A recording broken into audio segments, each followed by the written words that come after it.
Oh, someone just told me I was muted that whole time. So let me start over. Technology. Welcome to Image Builders Present Conversation with Michael Carson. I'm your host, Michael Carson. Thank you for joining the show. Today we're on a special time so that we could do our first international show live. So if you're joining us this morning, thank you for joining us. Thank you for changing up the schedule a little bit. I'm excited about our guests and excited about this show. As I mentioned, if you're watching this via Facebook, make sure you click the like and the share button so that people know that you're watching. If you're following us via YouTube, make sure you click that subscribe button so that you can be notified, and click that bell so you can be notified when our shows are. We have a special show today. On the show is CEO of Rex Graphics Nigeria Ltd. He's a husband, he's a father, he's an entrepreneur. Let me get him on the screen. Brother Rex, thank you so much for joining us from Nigeria. Thank you very much. We were talking before. A lot of you that follow me know that I've had some really nice graphics, nice flyers and stuff that I've been putting out really since 2019 when I ran for office here in the state of Georgia. And the person that was responsible for that, his name is Samuel. He's out of Nigeria. I found him through Fiverr.com. And I reached out to him and I said, "You're in Nigeria. I would love to do a show for somebody from Nigeria." And he said, "I got the right man for you." So he connected Rex and I. So I'm really excited. I'm really grateful for you being on the show. Brother Rex, tell people who you are. Give us a little bit about your background. Thank you very much, Michael Carson. I'm really glad to be on this show and I'm really excited. I really want to say that it's a wonderful opportunity for me to reach out to people out there in the world. First of all, my name is Rex Uzoagbala. If I want to add my titles, I'll say Engineer Rex Uzoagbala because I studied engineering. But actually, as the day is now, I'm not really practicing fully in the field of engineering. Rather, I decided to chase my career in printing and graphics. I'm a father of three. I'm married, and I stay here in Nigeria. I'm the MD CEO Rex Graphics Nigeria Limited. We're actually basically into core of printing of outdoor materials and then lots of graphics work. So this is just like a small background about my person and who I really am. Well, and I want to go back because one of the when Samuel connected me with you, he said you got to watch these two YouTube videos. So there's two YouTube videos of a younger Rex with a robotic arm, and I was really impressed by that. I was actually trying to go back and watch it last night. For some reason, YouTube was acting weird on all platforms. But where is that arm? Talk about that arm. Tell people about what you were doing and what you had hoped to do, because there were some other things that that you had developed as well. Yeah. Actually, the robotic arm was more of something I ventured into right from when I was in the university. I actually did the one you saw as a showcase as my project in my final year at Nnamdi Azikiwe University, Oka. And at that time, that's been a lot of years back now. At that time, we were dealing with microcontrollers. Specifically, I used 8051 for most of my projects because I saw a different side of the world and technology when I discovered that you can actually program some hardware components, control them through microcontrollers, and use them to do a lot of things. So I was able to, out of my curiosity, learn a lot on that and started putting it into practice. Like for the robotic arm at that time, I was able to use some parts from vehicle door winders. Normally the door winders from vehicle, there's a motor that controls it, that pushes up the windows and pushes it down. So I just converted it, looked for a way to power it with external source, and used another voltage, use my controllers now with relays to now power up the voltage so that they can move in both directions. So that was what I used in different parts of the robotic arm, the joints, the elbow, the Mhm. wrist and all that. I applied all that and used the microcontroller to control it. I was able to get some knowledge about computer interfacing where I had to now link it to the computer. It was actually from my laptop that was issuing the commands. There is a button you click and it will stretch out and all that. So I was able to manipulate a whole lot at that time. That was actually like more of when I was starting into technology. But moving forward, I actually changed, let me say I deviated. I have reasons why I deviated because out here there isn't much sponsorship for projects like that that actually takes more money Okay. than it brings because that's more of a research. It wasn't really Right. something that was meant to generate funds or something. But as you keep growing old, you have to be looking at both ends. You have to take care of the family. You have to do a whole lot of Right. that, pay school fees and all that. So I actually deviated. I said, let me now go into something that you can earn from it, even while you try to bring in technology into that. And all that, I had to convert most of my attention into printing technology. And that's where I'm Mhm. trying to now put in my creativity into. For instance, when it comes to the technology we're operating for today now, which is like the large format printing machine, that's the one that prints outdoor media, big sizes, 10 feet by 100 feet size of banners and all that. We started by buying machines, the machines that does the printing. We import from China and some other places, but basically China. It took me a while to find out that there's actually what they call conversion kit.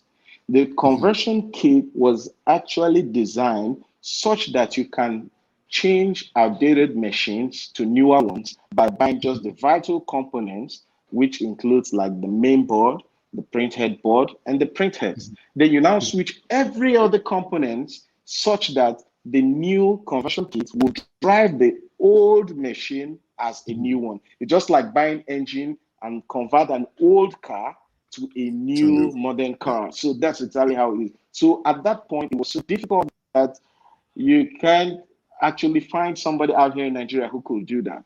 Even the Chinese people who manufactured it required the best of their technicians to be able to do Mhm. that conversion because it was a whole lot technical. So I said, wow, this Mhm. is actually the kind of thing I was looking for. Do you know I had to buy one of the kits? By the time I finished with that, it was really awesome. Even the Chinese guys who sold the kit to me were now referring me to other people to tutor them on how to use the same kits to convert their old machines. So right now, I've upgraded from buying direct machines to converting the machines Right, right. at a lot cheaper cost. And at the end of the day, getting very good results. Yeah, and not to get too political, because I here in America we hear a lot about how China has basically infiltrated Africa, and bought up a lot of Africa. That's what we hear here in America anyway. How has China played a role? I mean, because you just said that the technology was cheaper for you than it was from getting it from China, which here in Yeah. America we always, things that we import here in America is typically cheaper because they come from China. So how has China Yeah. played a role in technology in Africa, specifically in Nigeria, um, as you've seen it and as you've witnessed it? Yeah, from my own perspective, it's actually not been that easy working with a lot of Chinese interventions in terms of technology. Mhm. But because the hardwares and the materials we get from China seem to be cheaper than most comparative countries in the world, Mhm. we feel like let's go for the cheaper cost first, and then we figure out the technology. Figuring out technology from China is really, really difficult. First of all, language barrier is there.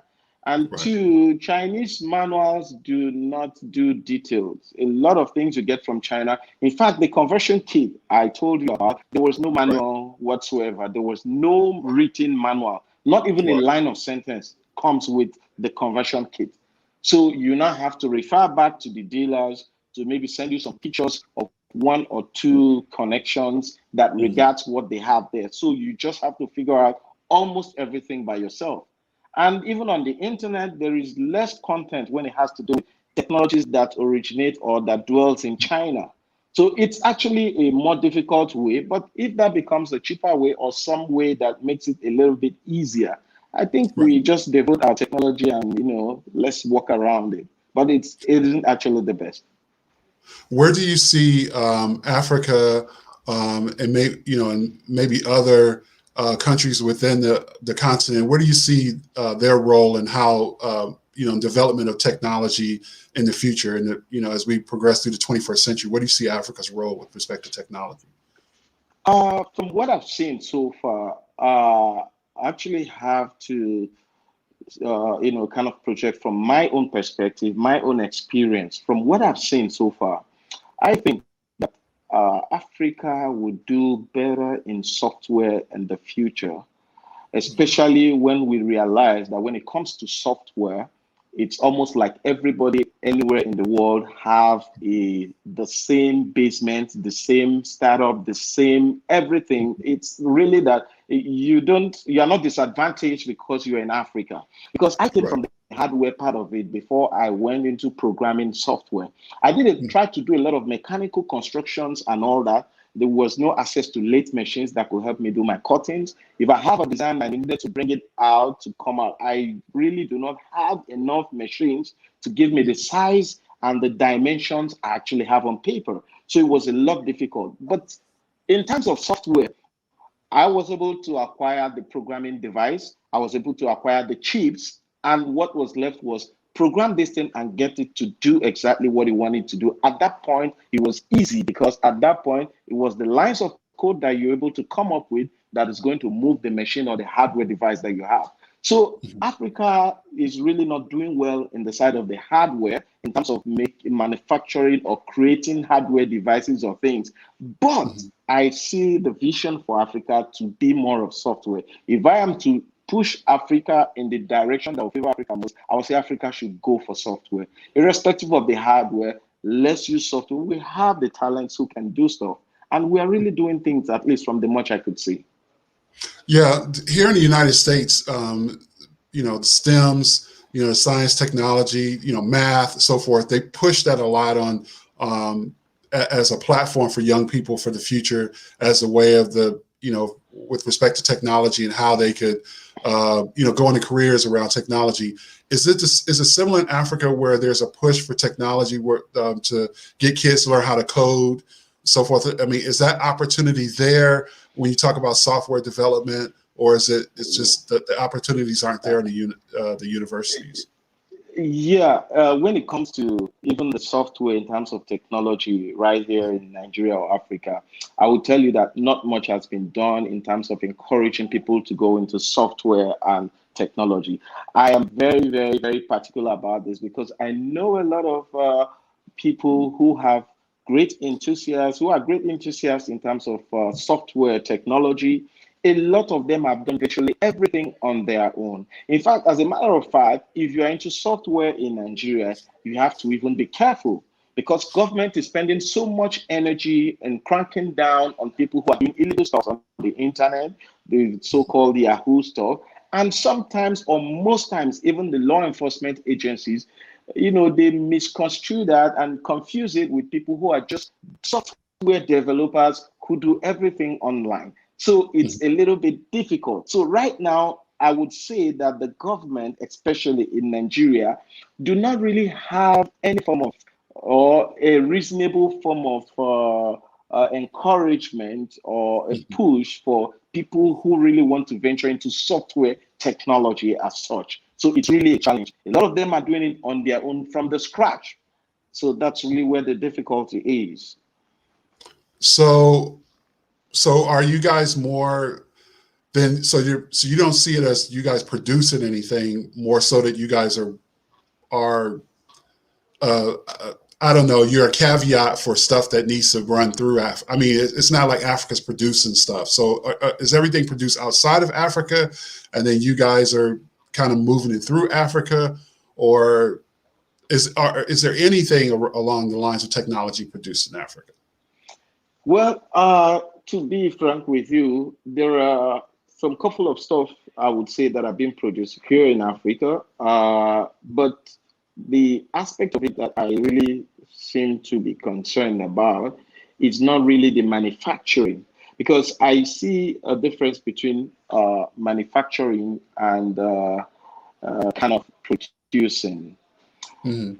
I see manufacturing more like an automated process that just helps to get things done. And the idea is not really something that you wonder where it comes from. It can be from China or from anywhere in the world. You just roll up Mhm. some stuff into a machine warehouse, you put in your raw materials, and you get products at the other end.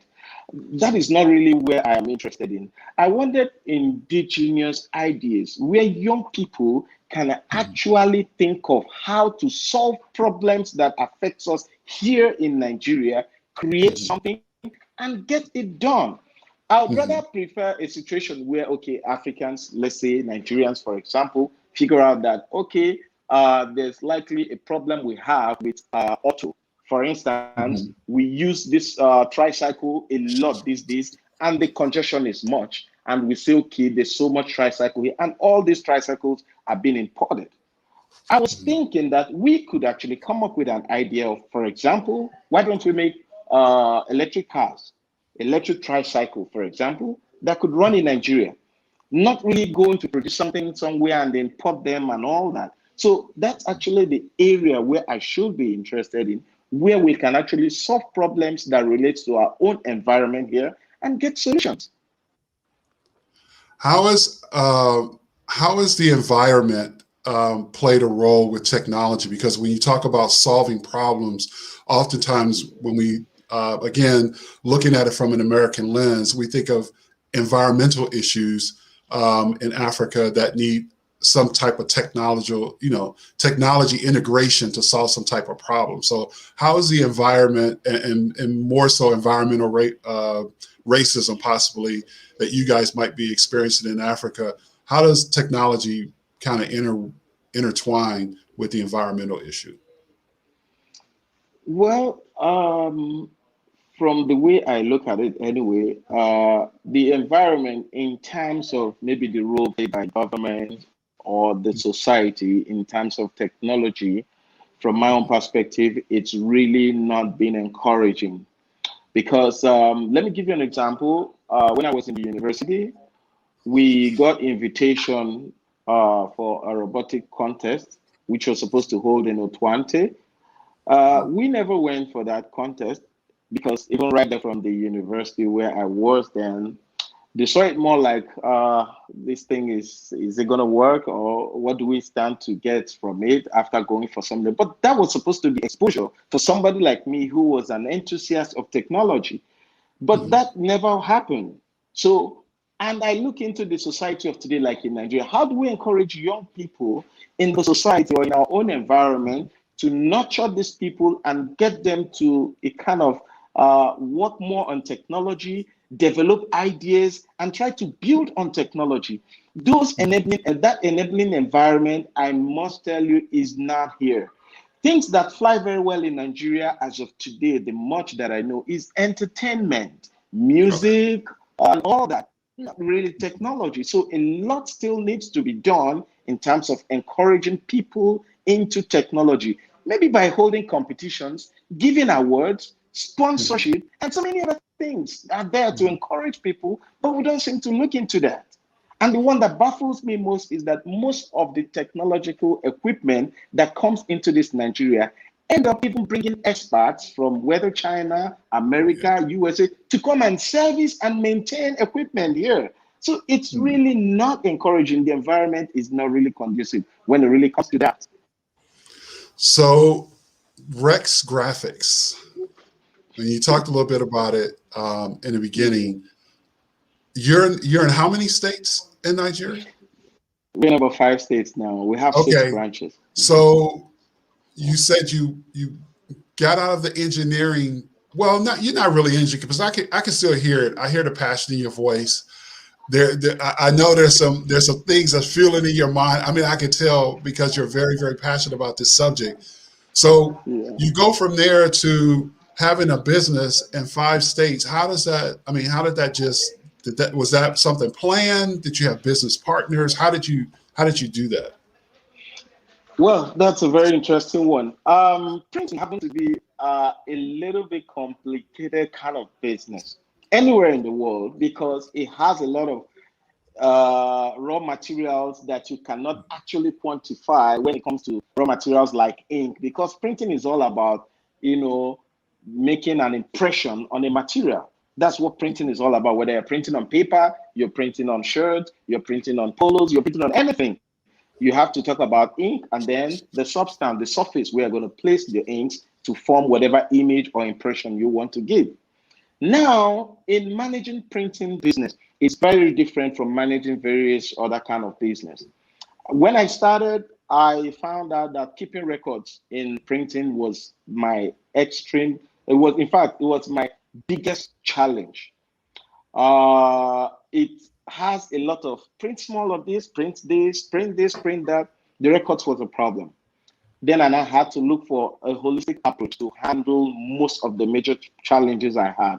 We had to develop our own in-house software, which helped us to be able to put together every aspect of the printing that we do, such that it was easy now for somebody who is managing to be able to project the direction of the business, to tell where the business is going, and to tell basically what you need to do to push the business in a particular direction you wish. So immediately we came up with that software, our own in-house software, because we couldn't get anyone in the market to suit exactly what we wanted. So when we came up with it, it now gave me an eye opener that this business can actually run on autopilot, which means I don't necessarily have to be present to monitor and supervise every day of everything that happens. So the software just gave me an opportunity to stay aside and watch the process run autopilot. And immediately I discovered that it can actually run and sustain itself. What next? I started thinking of expansion. We did our first branch very close to the initial branch. We did the same thing. It worked. We took up two other branches again after the second one. One worked, the other one didn't really give the result I wanted. And after that, we kept on opening the branches one after the other one. And the last one we just opened was March this year. That made it the sixth branch that we just opened. And all of them are running independently and are fairly successful from my own assessment. So you didn't necessarily need business partners for this model that you created. It was more so this is what you created. This is how this machine works. Just make sure you continue to oil the machine and it will work. Is that a Yes, fair assessment? it was more like um, I did it without necessarily requiring business partners. I Okay. had my reasons for doing that. And moving forward, I want to take my time to create some kind of a franchise that will enable people who want to do similar thing.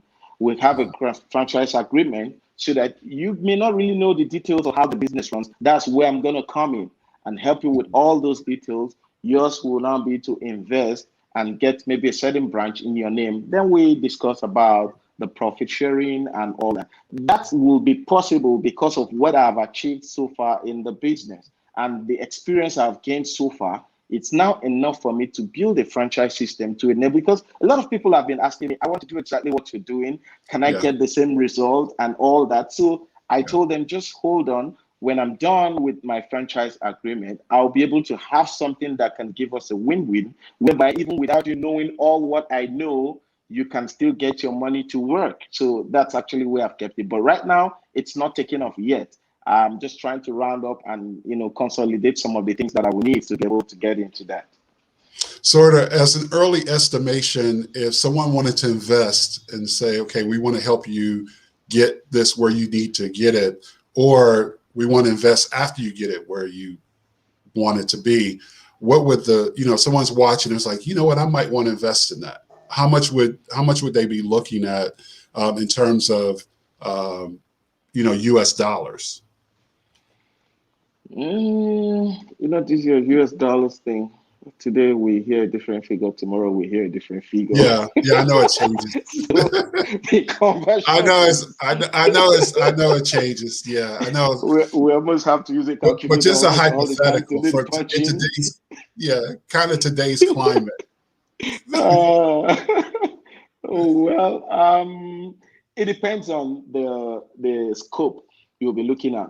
From everything I've worked on, there are different scopes you can be looking at in terms of setting up at least a basic printing press. Mhm. Um, if I'm looking at something maybe basic, an average of about 10 to 12 million can set you something, can set up something for you, like just one branch or one outlet of like what we have already as prototypes, or let me say as case studies of what we already have. You Mhm. can actually do something more or something less, but from my experience, something less may not be really good, because the more the market people are coming into the market, you don't really need to start from something very, very little. You might be Right. entangled with the competition at that level. So it's good to just step up a little bit where you can actually monitor your investment and then have it grow from there. Have you found that your competitors are duplicating or trying to duplicate some of what you're doing, and maybe calling it something different?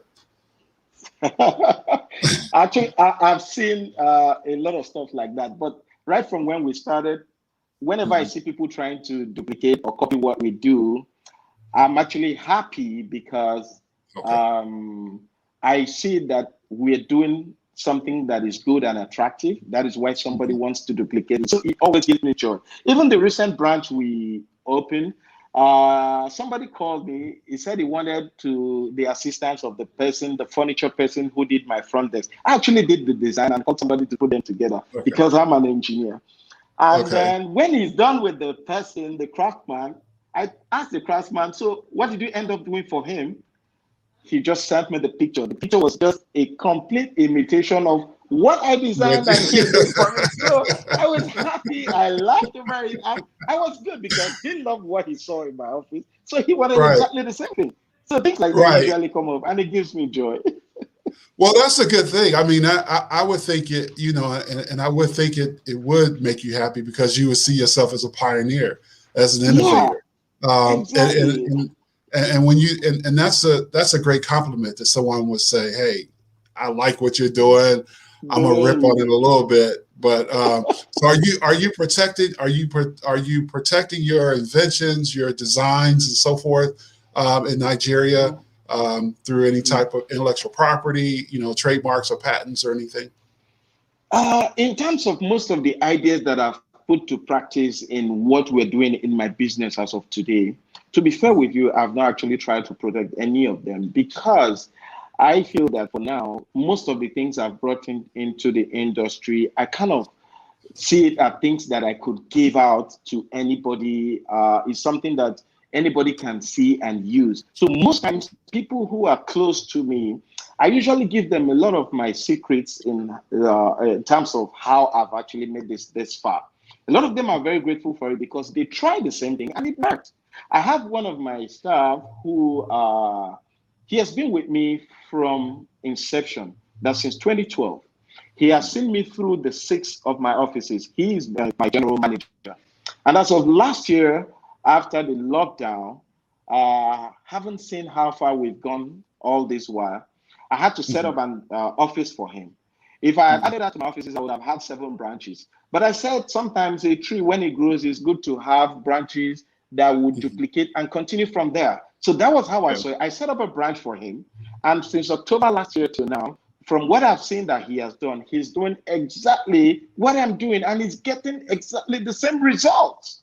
So he's doing Excellent. pretty good. And that gives me Excellent. joy that somebody can pick my ideas, utilize it the same way I use it, and get good Mhm. results. What else are we doing? So it just gives me joy that people can use the same idea. So for now, no kind of a protection, maybe in terms of intellectual property or anything. None for now. But when I start my franchise, maybe if there are any other internal techniques I could do, then I could do that. But for now, nothing on that yet.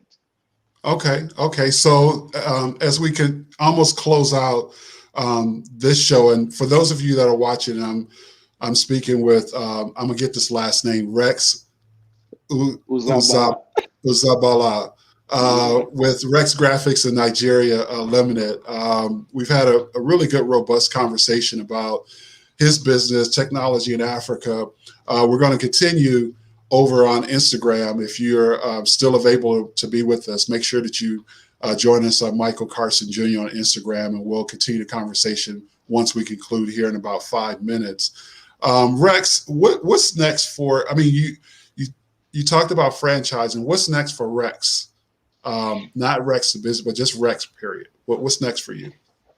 Yeah, actually, from the way I see my vision and the way I pursue my goals, I just notice I'm somehow flexible.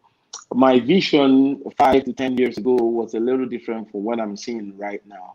I see Mhm. myself as somebody who can change the vision depending on the opportunities that are open before me at this time. I don't know what will be open to me by tomorrow, but for now, I still want to expand, consolidate on the printing business, the printing industry, and try and expand as much as I can, and then open more ideas that I believe, especially in the direction of technology enhancement, in the area that would, give me opportunity to express my enthusiasm about technology. But for now, printing is still going on. So, as we conclude this show, what is your advice to because you talked a little bit earlier about young people and how you really want to get them inspired and get them um, doing, if not what you're doing something that maybe they desire to do. What is your, how are you working with young men or young people in Nigeria currently through your work or through things that you do outside of your work to inspire them and encourage them? What is your encouragement to them this morning? What would you say to them? Actually, my encouragement to young people is really in different phases. The most sensitive area is finance. In fact, the whole time of this show wouldn't really be enough for me to exhaust that financing of business. But I will just try and summarize as much as I can so that we can just be able to wrap up. In terms of financing, that seems to be the area where a lot of young people seem to have challenge, because these days people can just hand over money to you and believe that you're going to do something good with it. And a lot of young people find it difficult to access maybe loans or startup capitals and all that. So I take a lot of time to teach people that if you are an honest person and you work with people, most time your honesty is going to leverage for you in terms of little step-by-step financial assistance that, if you utilize properly, can expose you to bigger financial assistance, whether in form of loan, investment, or whatever. So my advice to young people is, if you don't have capital, have honesty. Honesty and sincerity is a very huge form of finance. That's actually where I started. I really wish we were able to discuss that earlier in the show. I would have actually told you the process where I started building my capital from before I got to where I am today. You can go ahead and take the time to do that. We have time. Okay, good. Go ahead. Since we have some more time for that. Now, in terms of financing for most people, like I've taken my time to interview a lot of people, especially young people, in terms of financing for business. There are a lot of people with good talents. They really have something to offer. They have something that the market can buy. The challenge they have is that they don't have finance. For some people, I tell them, with what you have, even if you cannot afford to rent an office and start paying bills and all that, you can start from home. Now, when you start from home, you have a lot of dealings with people, customers, clients. How do you treat them in terms of how much are they satisfied with your service? It counts a lot. Now, going back to my own story, when I started, before I came into printing, I did a lot of solar street lights, solar power projects, and stuff. I happened to have a client. I work for people, but there was this particular client. He stays in Kaduna, and he gave me a job to do. I've never met him. Somebody recommended me to him. Now, when he gave me the job to do, we always talk on the phone. I gave him my quotation and everything. We agreed on all that. Now he gave me a go ahead. He mobilized for the job, and then we moved up. I mobilized my boys, and then we moved up on site. It was a solar project, and that was a federal government project. We had one in Obomosho, and then the other one quite close. That project, we entered into the project with all the challenges and everything. My budget was actually tight, but I needed to get that job, because if you don't get one, how do you get the next one? The next I one. had Yeah. to force everything I had, even my staff, the people I was working with. I had to, explain to them why we needed to get the best from this job, because you don't know how the next one is going to come. Yeah. The long story short, we finished that project, and the owner of the project didn't even inform me that the supervisors were going to supervise my project because he felt that I could get familiar with them and they would give him a pass mark. So he Right. just left me out of it. Since I've done my job, good job, let's wait for the supervisors. And when the supervisors assessed the job and the contractor found out that they told him his job was the best among over 30 projects they have Wow. supervised in that Wow. session, he was wowed. And that Mhm. was where my success started from. Because this man now felt that he now sees somebody he could work with. And Mhm. by the time I finished that project, every other project he had was lined up for me. I was the person who was dictating the stakes. He was there. Even in some cases, he would look at my quotation and say, wow, this your quotation is quite good, but let me just top something up for you. That was Right. great for me. And that was where I Right. started from. Right. Yeah. Yeah. So that the integrity and integrity is what I'm hearing, and Yes. understanding and knowing what your assignment is and making sure you do it to the best of your ability and provide a good quality Exactly. product is important. Yes. And you guys didn't have Yes. the money, as you said, but that one job uh, turned into many. Exactly. That's an excellent story. For those of you that's joining us again, we're speaking with Rex from Rex Graphics in Nigeria. This is our first international show. The last voice you'll hear after mine will be Rex. I'll give him the final comments and the final words. But thank you for joining us on this special edition of Conversations with Michael Carson. Once we're done here, we're going to hop over to Instagram.